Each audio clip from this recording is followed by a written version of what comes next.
సోదర సోదరి మణులకు నమస్కారములు. आंध्र प्रदेश के गवर्नर एस अब्दुल नजीर जी, यहां के लोकप्रिय और कर्मठ मुख्यमंत्री श्री चंद्रबाबू नायडू जी, केंद्रीय मंत्री के राममोहन नायडू जी, चंद्रशेखर पम्मसानी जी, भूपति राजू श्रीनिवास वर्मा जी, उप मुख्यमंत्री पवन कल्याण जी, राज्य सरकार में मंत्री नारा लोकेश जी, अन्य सभी मंत्रीगण, BJP state president PVN Madhav ji, सभी सांसद, विधायकगण और विशाल संख्या में हमें आशीर्वाद देने के लिए आए हुए बहनों और भाइयों, आंध्र प्रदेश गवर्नर एस अब्दुल नजीर गारिकी, लोकप्रिय मुख्यमंत्री आंध्र प्रदेश चंद्रबाबु नायडू गारिकी, केंद्र मंत्रुలు రామ్మోహన్ చంద్రశేఖర్ గారికి, భూపతి రాజు శ్రీనివాస్ వర్మ గారికి, ఉప ముఖ్యమంత్రి వర్యులు పవన్ కళ్యాణ్ గారికి, రాష్ట్ర ప్రభుత్వంలో మంత్రివర్యులు లోకేష్ గారికి, ఇతర మంత్రులకి, బీజేపీ రాష్ట్ర అధ్యక్షులు పీవీఎన్ మాధవ్ గారికి, ఎంపీలకు, ఎమ్మెల్యేలకు, ఇంత పెద్ద ఎత్తున ఈ సభని మమ్మల్ని ఆశీర్వదించడానికి విచ్చేసినటువంటి మా సోదర సోదరీమణులకు అందరికీ కూడా హృదయపూర్వక నమస్కారాలు. सबसे पहले मैं अहोबिलम के भगवान नरसिंह स्वामी और महानंदी के श्री महानंदीश्वर स्वामी को प्रणाम करता हूं. मैं मंत्रालय के गुरु श्री राघवेंद्र स्वामी से भी हम सभी के लिए आशीर्वाद मांगता हूं. ముందుగా మన అహోబిలం నరసింహ స్వామికి మరియు మహానంది శ్రీ మహానందీశ్వర స్వామికి నమస్కరించుకుంటున్నాను. అలా మంత్రాలయంలో గురువు గారు శ్రీ రాఘవేంద్ర స్వామి వారి ఆశీస్సులు కూడా మనందరికీ ఉండాలని కోరుకుంటున్నాను. साथियों, द्वादश ज्योतिर्लिंग स्तोत्रम के पाठ में आता है, सौराष्ट्रे सोमनाथम च श्रीशैले मल्लिकार्जुनम, यानी द्वादश ज्योतिर्लिंगों में प्रथम भगवान सोमनाथ और द्वितीय भगवान मल्लिकार्जुन का नाम एक साथ आता है. मेरा सौभाग्य है कि मेरा जन्म दादा सोमनाथ की धरती गुजरात में हुआ, बाबा विश्वनाथ की धरती काशी की सेवा का अवसर मिला और आज श्रीशैलम का आशीर्वाद मिल रहा है. మిత్రులారా, ద్వాదశ జ్యోతిర్లింగ స్తోత్రంలో ఎలా చెప్పబడింది, సౌరాష్ట్రే సోమనాథం చ శ్రీశైలే మల్లికార్జునం అంటే 12 జ్యోతిర్లింగాలలో మొట్టమొదటి సోమనాథుడైతే రెండవది మన మల్లికార్జునుడు. నా అదృష్టం ఏంటంటే దాదా సోమనాథుని భూమి అయిన గుజరాత్ లో నేను జన్మించాను. అలాగే బాబా విశ్వనాథుని భూమి అయిన కాశీకి సేవ చేసే అవకాశం నాకు లభించింది. మరియు ఈ రోజు నేను శ్రీశైలం స్వామివారి ఆశీస్సులు ఈ రోజు పొందాను. साथियों, श्रीशैलम में दर्शन के बाद मुझे शिवाजी स्फूर्ति केंद्र जाकर उन्हें श्रद्धांजलि अर्पित करने का अवसर मिला. मैं इस मंच से भी छत्रपति शिवाजी महाराज को नमन करता हूं. మిత్రులారా, శ్రీశైలం దర్శనం తర్వాత ఛత్రపతి శివాజీ స్ఫూర్తి కేంద్రాన్ని సందర్శించుకుని ఆయనకు నా శ్రద్ధాంజలి అర్పించుకునే అవకాశం కూడా లభించింది. ఈ వేదిక నుంచి మరొకసారి ఛత్రపతి శివాజీ మహారాజ్కి కూడా నా నివాళులు అర్పించుకుంటున్నాను. मैं अल्लमा प्रभु और अक्क महादेवी जैसे शिव भक्तों को भी प्रणाम करता हूं. मैं श्री उయ్యాలవాడ नरसिम्हा रेड्डी गारू और हरि सर्वोत्तम राव जैसे महान स्वातंत्र सेनानियों को श्रद्धापूर्वक नमन करता हूं। అల్లమ్మ ప్రభు మరియు అక్క మహాదేవి వంటి గొప్ప శివభక్తులకి కూడా నేను నా నమస్కారాలు తెలియజేసుకుంటున్నాను. శ్రీ ఉయ్యాలవాడ నరసింహారెడ్డి గారు మరియు హరి సర్వోత్తమరావు గారు వంటి గొప్ప స్వాతంత్ర సమరయోధులకి కూడా నా శ్రద్ధాంజలి अर्పించుకుంటున్నాను. साथियों, हमारा आंध्र प्रदेश स्वाभिमान और संस्कृति की धरती है और साथ ही साइंस और इनोवेशन का सेंटर भी है। यहां असीमित संभावनाएं भी है और युवाओं का अनंत सामर्थ्य भी है।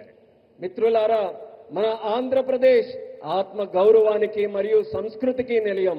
మరి ఇది సైన్స్ కు ఇన్నోవేషన్ కి కూడా ఒక కేంద్రం. ఇక్కడ అనంతమైన అవకాశాలు ఉన్నాయి మరియు ఇక్కడ యువతకి అపారమైనటువంటి శక్తి కూడా కలిగి ఉంది. आंध्र को अगर जरूरत थी तो सही विजन और सही नेतृत्व की जरूरत थी।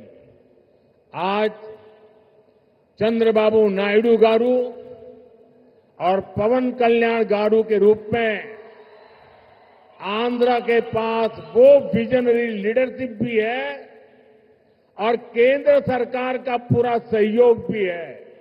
ఆంధ్రాకి ఏదైనా అవసరం ఉంది అంటే ఒక సరైన విజన్ మరియు సరైన నాయకత్వంతాలకు అవసరం ఉంది. నేడు చంద్రబాబు నాయుడు గారు మరియు పవన్ కళ్యాణ్ గారి రూపంలో ఆంధ్రాకి ఆ శక్తివంతమైనటువంటి నాయకత్వం ఉంది మరియు కేంద్ర ప్రభుత్వం తాలూకా పూర్తి మద్దతు కూడా లభిస్తుంది. साथियों, पिछले 16 महीनों में आंध्र प्रदेश में विकास की गाड़ी तेज गति से दौड़ रही है। डबल इंजन की सरकार में अभूतपूर्व प्रगति हो रही है। आज दिल्ली और अमरावती मिलकर तेज विकास की दिशा में आगे बढ़ रहे हैं। మిత్రులారా, గత 16 నెలల్లో ఆంధ్రప్రదేశ్లో అభివృద్ధి తాలూకా వాహనం శరవేగంగా కదులుతుంది. డబుల్ ఇంజిన్ ప్రభుత్వంలో రాష్ట్రం అపూర్వమైన ప్రగతి కూడా సాధిస్తుంది. నేడు ఢిల్లీ మరియు అమరావతి ఈ రెండు కలిసి వేగవంతంగా అభివృద్ధి వైపు ముందుకు సాగుతున్నాయి. और जैसा चंद्रबाबू ने कहा, इस तेज गति को देख करके मैं कह सकता हूं कि 2047 में आजादी के जब 100 साल होंगे, विकसित भारत होके रहेगा।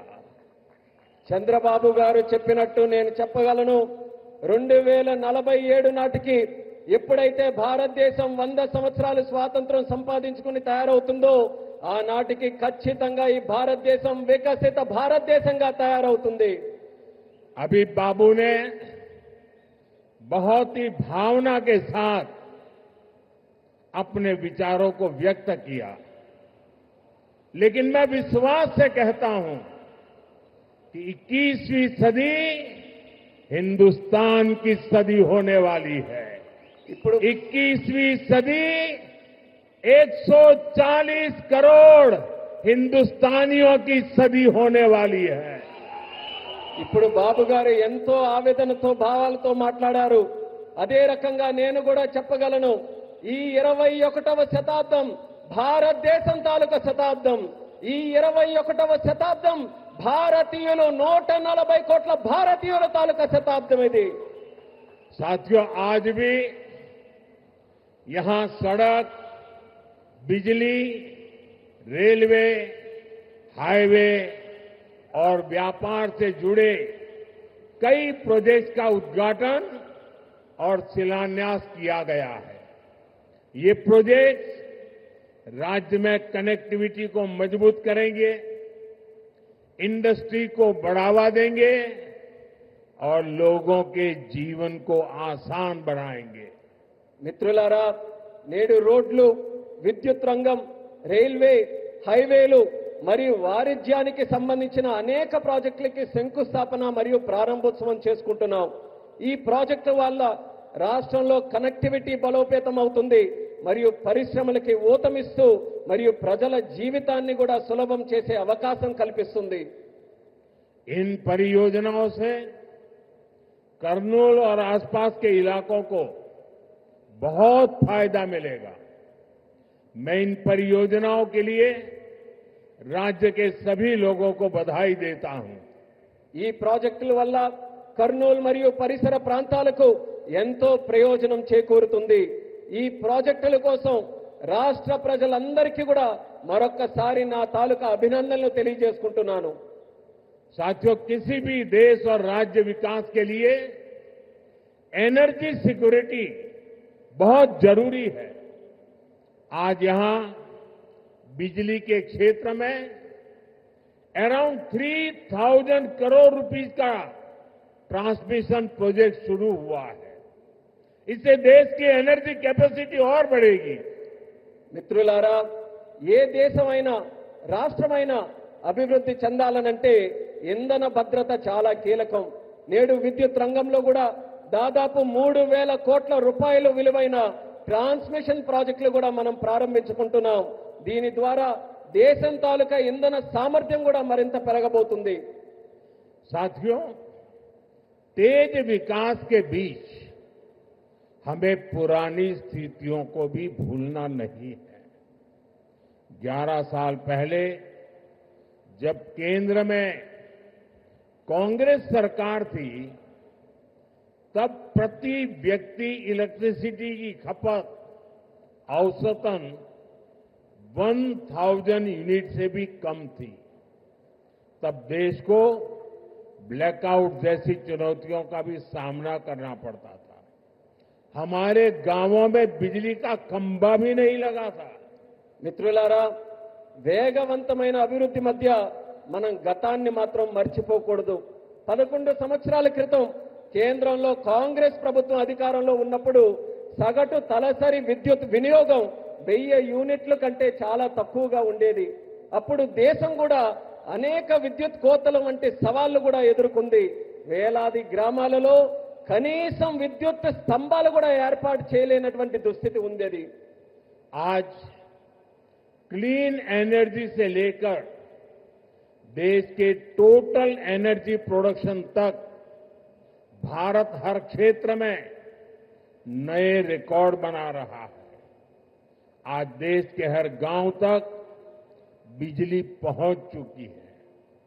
प्रति व्यक्ति इलेक्ट्रिसिटी का इस्तेमाल बढ़कर 1400 यूनिट हो गया है। इंडस्ट्री से लेकर हाउस होल्ड तक सबको पर्याप्त बिजली मिल रही है। నేడు భారతదేశంలో క్లీన్ ఎనర్జీ నుంచి టోటల్ ఎనర్జీ ప్రొడక్షన్ వరకు ప్రతి రంగంలో కూడా మన దేశం కొత్త రికార్డుల్ని సమకూర్చుకుంటుంది. నేడు దేశంలోని ప్రతి గ్రామం కూడా మనం చూసుకుంటే విద్యుతీకరణ జరిగింది. తలసరి విద్యుత్ వినియోగం ఇప్పుడు 1400 యూనిట్లకి పెరిగింది. పరిశ్రమ నుండి గృహాల వరకు ప్రతి ఒక్కరికి కూడా తగినంత విద్యుత్ ఈ రోజు చక్కగా లభిస్తుంది. साथियों, देश की इस एनर्जी रिवॉल्यूशन का एक बड़ा केंद्र हमारा आंध्र प्रदेश है। चंद्रबाबू के नेतृत्व में आज यहां श्रीकाकुलम से अनुगुल तक नेचुरल गैस पाइपलाइन प्रोजेक्ट शुरू हुआ है। ये पाइपलाइन लगभग 15 लाख घरों को गैस सप्लाई देगी। మిత్రులారా, దేశంలో ఈ ఇంధన విప్లవానికి మన రాష్ట్రం ఆంధ్రప్రదేశ్ ఒక ప్రధాన కేంద్రంగా ఉంది. మన ముఖ్యమంత్రి వర్యులు చంద్రబాబు నాయుడు గారి నేతృత్వంలో ఈ రోజు శ్రీకాకుళం నుంచి అంగుల్ వరకు సహజ వాయువు పైప్ లైన్ ప్రాజెక్టు ప్రారంభించబడింది. ఈ పైప్ లైన్ సుమారు 15 లక్షల ఇళ్లకు గ్యాస్ సరఫరా కూడా చేయబడుతుంది. आज चित्तूर में एलपीजी बॉटलिंग प्लांट शुरू हुआ है। ये प्लांट रोजाना 20,000 सिलेंडर भरने की क्षमता रखता है। इससे लोकल ट्रांसपोर्ट और स्टोरेज सेक्टर में जॉब बढ़ेगी, युवाओं को नए अवसर मिलेंगे। ఈ రోజు చిత్తూరులో కూడా ఎల్పీజీ బాటిలింగ్ ప్లాంట్ ప్రారంభించబడింది. ఈ ప్లాంట్ రోజుకు 20,000 సిలిండర్లను నింపే సామర్థ్యం కలిగి ఉంది. ఇది స్థానిక రవాణా మరియు స్టోరేజ్ రంగంలో ఉద్యోగాలను పెంచుతుంది మరియు యువతకి మరిన్ని కొత్త అవకాశాలు కూడా కల్పించే బాధ్యత తీసుకుంటుంది. साथियों, विकसित भारत के लक्ष्य तक तेजी से पहुंचने के लिए आज देश में मल्टी मॉडल इंफ्रास्ट्रक्चर का विकास हो रहा है. विलेज से सिटी और सिटी से पोर्ट तक कनेक्टिविटी पर हमारा बहुत जोर है. सब्बवरम शिलानगर से के बीच नया हाईवे तैयार होने से कनेक्टिविटी और बढ़ेगी. మిత్రులారా, వికసిత్ భారత్ అనే లక్ష్యాన్ని వేగంగా సాధించడానికి నేడు దేశంలో మల్టీ మోడల్ ఇన్ఫ్రాస్ట్రక్చర్ ప్రాజెక్ట్స్ శరవేగంగా అభివృద్ధి చేయబడుతున్నాయి. గ్రామాల నుండి నగరాల వరకు, నగరాల నుండి పోర్టుల వరకు కనెక్టివిటీపై మేము బలమైన ప్రాధాన్యత ఈ రోజు ఇస్తున్నాం. విశాఖపట్నంలో సబ్బవరం నుంచి షీలానగర్ మధ్యలో కొత్త హైవే ఏదైతే పూర్తి చేయడం వలన కనెక్టివిటీ మరింత మెరుగుపడుతుంది. रेलवे के क्षेत्र में भी नए युग की शुरुआत हुई है.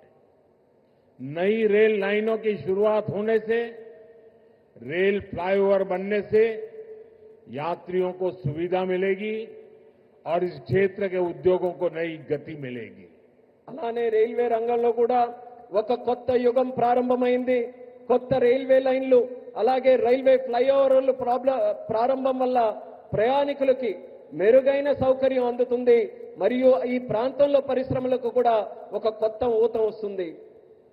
साथियों, आज 2047 के विकसित भारत का संकल्प हम सबके सामने है और इस संकल्प को स्वर्ण आंध्रा के लक्ष्य से नई ऊर्जा मिल रही है. हम सब जानते हैं, जब टेक्नोलॉजी की बात होती है तो हमारा आंध्र और यहां के युवा बहुत आगे रहते हैं. डबल इंजन की सरकार में हम आंध्रा के इस पोटेंशियल को और बढ़ा रहे हैं. మిత్రులారా, ఈ రోజు 2040 నాటికి వికసిత్ భారతదేశం మనం సాధించాలనే సంకల్పంతో అందరం కూడా ముందుకు నడుస్తున్నాం. మరియు ఈ సంకల్పానికి స్వర్ణ ఆంధ్రప్రదేశ్ అనే లక్ష్యం మరింత శక్తిని అందిస్తుంది. మనందరికీ తెలుసు, టెక్నాలజీ విషయానికి వస్తే మన ఆంధ్రప్రదేశ్ అలాగే మరియు ఇక్కడ యువత చాలా ముందుంటారు. డబుల్ ఇంజిన్ ప్రభుత్వంలో మేము ఆంధ్రప్రదేశ్ యొక్క ఈ ప్రత్యేక సామర్థ్యాన్ని మరింత పెంచబోతున్నాం. साथियों, आज भारत की और आंध्र प्रदेश की स्पीड और स्कोप, इसको पूरी दुनिया देख रही है. 2 दिन पहले ही आंध्र प्रदेश में गूगल ने बड़ा निवेश करने का ऐलान किया है. మిత్రులారా, ఈ రోజు భారతదేశం మరియు ఆంధ్రప్రదేశ్ యొక్క వేగం మరియు సామర్థ్యం యావత్ ప్రపంచం గమనిస్తుంది. 2 రోజుల క్రితం గూగుల్ లాంటి ప్రధానమైన సంస్థ ఆంధ్రప్రదేశ్లో ఒక పెద్ద పెట్టుబడిని కూడా ప్రకటించింది. गूगल यहां हमारे आंध्र प्रदेश में भारत का पहला आर्टिफिशियल इंटेलिजेंस हब बनाने जा रही है. और कल जब मैं गूगल के सीईओ से बात कर रहा था, उन्होंने मुझे कहा कि अमेरिका के बाहर दुनिया के कई देशों में हमारा निवेश है, लेकिन सबसे ज्यादा निवेश अब हम आंध्र में करने जा रहे हैं. इस नए एआई हब में powerful AI infrastructure, data centre capacity, large scale energy sources और एक्सपांडेड फाइबर ऑप्टिक नेटवर्क शामिल है. నిన్న గూగుల్తో నేను మాట్లాడుతున్నప్పుడు తెలుసుకున్నాను, వాళ్ళు కూడా నాకు చెప్పారు, అమెరికా బయట చాలా పెట్టుబడులు మా ఉన్నాయి, కానీ అన్నిటికంటే అందులో పెద్ద పెట్టుబడి మేము ఆంధ్రాలో నేడు పెట్టబోతున్నామని వాళ్ళందరూ కూడా నాకు చెప్పారు. ఈ కొత్త ఏఐ హబ్లో శక్తివంతమైన ఏఐ ఇన్ఫ్రాస్ట్రక్చర్, అలాగే డేటా సెంటర్ సామర్థ్యం, పెద్ద ఎత్తున శక్తి వనరులు మరియు విస్తరించిన ఫైబర్ ఆప్టిక్ నెట్వర్క్ కూడా ఉండబోతున్నాయి. साथियों, गूगल के इस एआई हब इन्वेस्टमेंट में एक नया इंटरनेशनल सबसी गेटवे बनाया जाएगा। इसमें कई इंटरनेशनल सबसी केबल्स शामिल होंगे जो भारत के ईस्टर्न कोस्ट पर विशाखापट्टनम तक पहुंचेगी। మిత్రులారా, ఈ గూగుల్ ఆర్టిఫిషియల్ ఇంటెలిజెన్స్ హబ్ ఏదైతే ఉందో ఈ పెట్టుబడితో కొత్త అంతర్జాతీయ సబ్సీ గేట్వే కూడా తయారవబోతుంది. ఇందులో అంతర్జాతీయ సబ్సీ కేబుల్ వల్ల మన భారతదేశం యొక్క తూర్పు తీరంలో ఉన్న విశాఖపట్నం నగరం మరింత బలోపేతమై ఈ కేబుల్స్ అన్ని కూడా అక్కడ చేరుకోబోతున్నాయి. साथियों, इस प्रोजेक्ट से विशाखापट्टनम एक एआई और कनेक्टिविटी हब के रूप में स्थापित होगा। ये केवल भारत ही नहीं बल्कि पूरी दुनिया को सेवा देगा। मैं इसके लिए आंध्र का लोगों को विशेष बधाई देता हूं और चंद्रबाबू के विजन की भूरी भूरी प्रशंसा करता हूं। మిత్రులారా, ఈ ప్రాజెక్టు విశాఖపట్నం ఒక ఆర్టిఫిషియల్ ఇంటెలిజెన్స్ మరియు కనెక్టివిటీ హబ్ గా ఏర్పాటు చేయబోతుంది. ఇది కేవలం భారతదేశానికే కాకుండా యావత్ ప్రపంచానికి కూడా ఇది సేవ చేయబోతుంది. దీనికి ఆంధ్రప్రదేశ్ రాష్ట్ర ప్రజలందరికీ కూడా ప్రత్యేక అభినందనలు తెలియజేసుకుంటున్నాను. అలాగే మన ముఖ్యమంత్రి వర్యులు చంద్రబాబు నాయుడు గారి తాలూకా విజన్ కి కూడా ప్రత్యేకంగా నేను ప్రశంసిస్తున్నాను. साथियों, भारत के विकास के लिए आंध्र प्रदेश का विकास जरूरी है और मैं मानता हूं आंध्र के विकास के लिए रायलसीमा का विकास भी जरूरी है। आज कर्नूल की जमीन पर जो काम शुरू हुए हैं, ये रायलसीमा के हर जिले में जॉब्स और प्रॉस्पेरिटी के नए दरवाजे खोलेंगे। इन प्रोजेक्ट से यहां इंडस्ट्रियल डेवलपमेंट को और गति मिलेगी। మిత్రులారా, భారతదేశ అభివృద్ధికి ఆంధ్రప్రదేశ్ అభివృద్ధి చాలా అవసరం. అలానే ఆంధ్రప్రదేశ్ యొక్క అభివృద్ధికి రాయలసీమ అభివృద్ధి కూడా అంతే అవసరమైనదని నేను నమ్ముతున్నాను. ఈ రోజు కర్నూలు గడ్డపై ప్రారంభమైన పనులు రాయలసీమలోని ప్రతి జిల్లాలో ఉద్యోగాలు సృష్టిస్తాయి మరియు ఈ ప్రాంత ప్రగతికి సరికొత్త ద్వారాలు కూడా తెరిపిస్తాయి. ఈ ప్రాజెక్టుల ద్వారా ఇక్కడ పారిశ్రామిక అభివృద్ధి మరింత వేగవంతంగా ముందుకు నడుస్తుంది.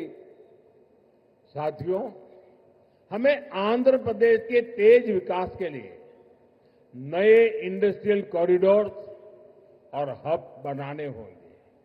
इसके लिए सरकार अरवक्कल और कोप्परती को आंध्र प्रदेश की नई इंडस्ट्रियल आइडेंटिटी के रूप में डेवलप कर रही है। अरवक्कल और कोप्परती में निवेश बढ़ने से रोजगार के नए अवसर भी लगातार बढ़ रहे हैं। మిత్రులారా, ఆంధ్రప్రదేశ్ వేగవంతమైన అభివృద్ధి కోసం మనం కొత్త పారిశ్రామిక కారిడార్లను మరియు కేంద్రాలని సృష్టించుకోవాలి. ఈ లక్ష్యంతో ఆంధ్రప్రదేశ్ ప్రభుత్వం ఓర్వకల్ మరియు కొప్పర్తి ఈ రెండు కొత్త పారిశ్రామిక కారిడార్స్ ను కూడా గుర్తించి అభివృద్ధి చేస్తుంది. ఓర్వకల్లో మరియు కొప్పర్తిలో పెరుగుతున్న పెట్టుబడులతో ఉపాధి అవకాశాలు కూడా క్రమంగా పెరుగుతున్నాయి. साथियों, आज दुनिया भारत को 21वीं सदी के नए मैन्युफैक्चरिंग सेंटर के रूप में देख रही है। इस सफलता का सबसे बड़ा आधार है आत्मनिर्भर भारत का विजन। हमारा आंध्र प्रदेश आत्मनिर्भर भारत की सफलता का एक प्रमुख केंद्र बन रहा है। మిత్రులారా, నేడు ప్రపంచం భారతదేశాన్ని 21వ శతాబ్దానికి ఒక తయారీ కేంద్రంగా చూస్తుంది. ఈ విజయానికి అతిపెద్ద పునాది మన ఆత్మనిర్భర్ భారతదేశం యొక్క విజన్. ఆత్మనిర్భర్ భారతదేశం సాధించడానికి మన ఆంధ్రప్రదేశ్ ఒక కీలక కేంద్రంగా మారబోతుంది. साथियों, कांग्रेस सरकारों ने आंध्र प्रदेश की क्षमताओं की उपेक्षा करके पूरे देश का नुकसान किया था। जो राज्य पूरे देश को आगे लेकर जा सकता था, उसे खुद अपने विकास के लिए संघर्ष करने की नौबत आ गई। మిత్రులారా, కాంగ్రెస్ ప్రభుత్వాలు గతంలో ఆంధ్రప్రదేశ్ సామర్థ్యాన్ని విస్మరించి మొత్తం దేశానికే నష్టం చేశాయి. మొత్తం దేశాన్ని ముందుకు నడిపించగలిగినటువంటి శక్తి మన ఆంధ్రప్రదేశ్ రాష్ట్రానికి ఉంటే, మన ఆంధ్రప్రదేశ్ రాష్ట్రం మాత్రం తన సొంత అభివృద్ధి కోసం పోరాటం చేసుకునేటటువంటి దుస్థితి కలిగింది. मुझे खुशी है कि अब एनडीए सरकार में आंध्र की तस्वीर बदल रही है। आंध्र प्रदेश चंद्रबाबू जी के नेतृत्व में आत्मनिर्भर भारत की नई ताकत बन रहा है। आंध्र में मैन्युफैक्चरिंग तेजी से बढ़ रही है। నాకెంతో సంతోషంగా ఉంది. ఇప్పుడు మన ఎన్డీఏ ప్రభుత్వంలో ఆంధ్రప్రదేశ్ తాలూకా మొత్తం ముఖ చిత్రం మారుతుంది. ఆంధ్రప్రదేశ్ మన ముఖ్యమంత్రి చంద్రబాబు నాయుడు గారి నేతృత్వంలో ఆత్మనిర్భర్ భారతదేశానికి ఒక సరికొత్త శక్తిగా అవతరించబోతుంది. ఆంధ్రప్రదేశ్లో తయారీ మరియు తయారీ రంగం కూడా శరవేగంగా అభివృద్ధి ఈ రోజు చెందుతున్నాయి. निम्मलुरु में एडवांस नाइट विजन फैक्ट्री का आरंभ रक्षा क्षेत्र में आत्मनिर्भरता प्राप्त करने की दिशा में एक और कदम है। इस फैक्ट्री से नाइट विजन उपकरणों, मिसाइलों के लिए सेंसर और ड्रोन गार्ड सिस्टम बनाने का भारत का सामर्थ्य बढ़ेगा। यहां बने उपकरण भारत के डिफेंस एक्सपर्ट्स को भी नई ऊंचाई देंगे। और अभी ऑपरेशन सिंदूर में तो भारत के बनी चीजों की ताकत हमने देख ली है। మిత్రులారా, నిమ్మలూరులో అడ్వాన్స్ నైట్ విజన్ ఫ్యాక్టరీ ప్రారంభం మన దేశ రక్షణ రంగంతో ఆత్మనిర్భరత సాధించడానికి మరో అడుగు ముందుకు పడినట్టుగా అయ్యింది. ఈ ఫ్యాక్టరీ భారతదేశ నైట్ విజన్ పరికరాలు, క్షిపణుల కోసం సెన్సార్లు మరియు డ్రోన్ గార్డ్ వ్యవస్థలను తయారు చేసే సామర్థ్యం మన దేశానికి పెంచబోతుంది. ఇక్కడ తయారు చేసిన పరికరాలు భారతదేశ రక్షణ రంగ ఎగుమతులను కొత్త ఎత్తులకు కూడా తీసుకువెళ్ళడానికి మన అందరికీ కూడా దోహదపడతాయి. అలానే మన భారత రక్షణ రంగం తాలూకా శక్తి ఏంటో మొన్న జరిగినటువంటి ఆపరేషన్ సింధూర్లోనే మనం అందరం కూడా ప్రత్యక్ష సాక్షిగా మనం అందరం చూశాం. साथियों, मुझे खुशी है कि आंध्र सरकार ने कर्नूल को भारत का ड्रोन हब बनाने का संकल्प लिया है। ड्रोन इंडस्ट्री के जरिए कर्नूल और आंध्र में फ्यूचरिस्टिक टेक्नोलॉजी से जुड़े कई नए सेक्टर्स का विकास होगा। और अभी मैंने कहा, ऑपरेशन सिंदूर में ड्रोन्स का कमाल दुनिया को भी अचरज कर गया है। आने वाले समय में कर्नूल ड्रोन सेक्टर में देश की ताकत बनने वाला है। మిత్రులారా, ఆంధ్రప్రదేశ్ ప్రభుత్వం కర్నూలును భారతదేశ డ్రోన్ హబ్ గా తయారు చేయాలని సంకల్పించినందుకు నాకు ఎంతో సంతోషంగా ఉంది. డ్రోన్ హబ్ ద్వారా కర్నూలు మరియు ఆంధ్రప్రదేశ్ భవిష్యత్తులో వచ్చే టెక్నాలజీస్ కు సంబంధించి అనేక కొత్త రంగాలు అభివృద్ధి కూడా ఈ ప్రాంతంలో చెందుతాయి.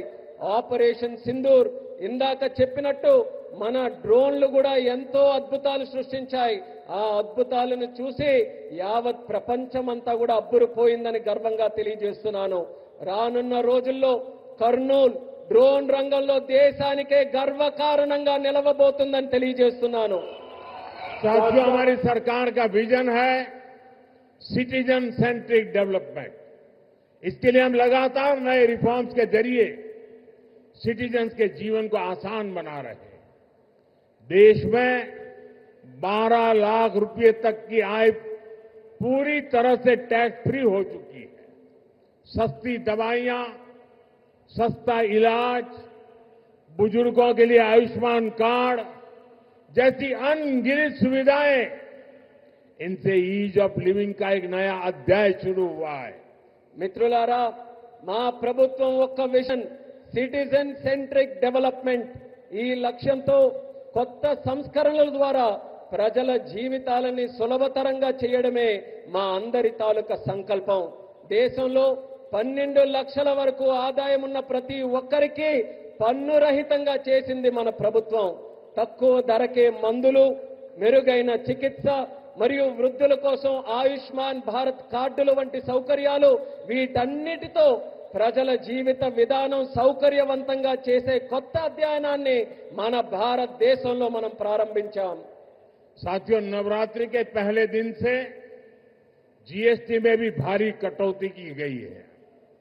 मुझे देखकर बहुत खुशी है कि नारा लोकेश गारू के नेतृत्व में यहां लोग जीएसटी बचत उत्सव को सेलिब्रेट कर रहे हैं. आप इतनी सफलता से सुपर जीएसटी सुपर सेविंग अभियान भी चला रहे हैं. మిత్రులారా, నవరాత్రుల తాలూకా మొట్టమొదటి రోజు నుంచి జీఎస్టీ పై భారం కూడా మన ప్రభుత్వం తగ్గించింది. నాకు చాలా సంతోషంగా ఉంది. యువ నాయకుడు నారా లోకేష్ గారి నాయకత్వంలో ఇక్కడ ప్రజల అందరూ కూడా జీఎస్టీ పొదుపు ఉత్సవాన్ని ఒక పండగ వాతావరణంలో మీరందరూ జరుపుకున్నారు. మీరు సూపర్ జీఎస్టీ సూపర్ సేవింగ్స్ అనే కార్యక్రమం తాలూకా ప్రచారం కూడా ఇంతే విజయవంతంగా ప్రతి ఒక్కరూ కూడా నిర్వహించారు. मुझे बताया गया है कि आंध्र प्रदेश लोगों को नेक्स्ट जनरेशन जीएसटी रिफॉर्म से 8,000 करोड़ रुपए से ज्यादा की सेविंग होगी. ये सेविंग इस बार त्योहारों का आनंद और बढ़ा रही है.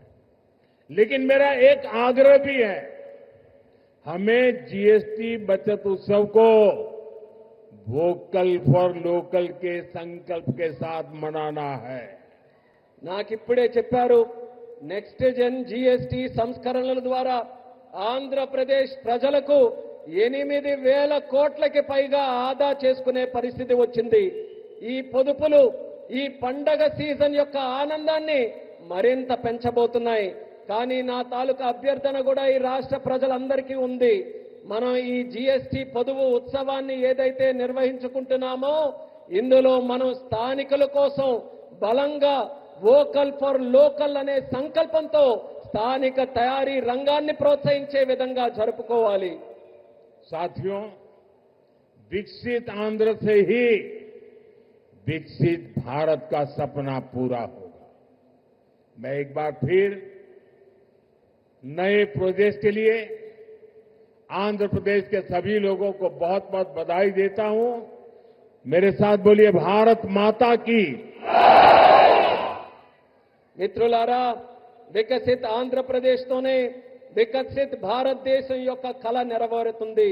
నేను మరోసారి ఈ కొత్త ప్రాజెక్టుల తాలూకా శంకుస్థాపన మరియు ప్రారంభోత్సవం సందర్భంగా ఆంధ్రప్రదేశ్ రాష్ట్ర ప్రజల అందరికీ కూడా హృదయపూర్వకమైనటువంటి అభినందనలు తెలియజేసుకుంటున్నాను. భారత్ మాతాకి. यहां कोई 2 बच्चे कब से वो पेंटिंग लेके खड़े हैं. जरा हमारे एसपीजी के लोग इसको कलेक्ट कर लें. ఇద్దరు పిల్లలు ఇక్కడ చిత్రాలను పట్టుకుని ఉన్నారు. ఎస్పీజీ వాళ్ళు కాస్త ఆ చిత్రాలను నా వరకు పంపించవాలి. उनसे कलेक्ट कर लीजिए वहां से. मेरे साथ बोलिए, भारत माता की జై. भारत माता की జై. भारत माता की జై. बहुत बहुत धन्यवाद. అందరికీ ధన్యవాదాలు.